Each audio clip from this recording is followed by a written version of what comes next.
আসসালামু আলাইকুম সুপ্রিয় দর্শক, এই যে ম্যাগের মধ্যে এই যে গর্ত থেকে কই মাছ ধরতেছে, তো আজকে দেখাবো। অবশ্যই নতুন দেখলে চ্যানেলটি সবাই সাবস্ক্রাইব করুন। এই যে সবাই মানে ওদেরকে মানে মানে পুকুর থেকে মাছ ধরার লাগে খুবই একটি বিখ্যাত।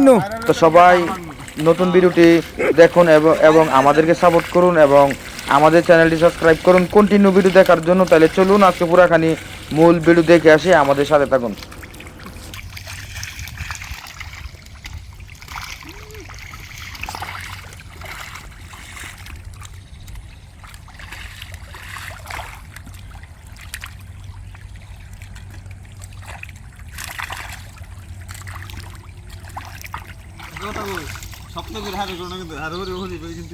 কোন আর ফিরফিনাগর হরির ভাই থাকলে হরির কিছু দেখতো না, না দেখতে চলবো।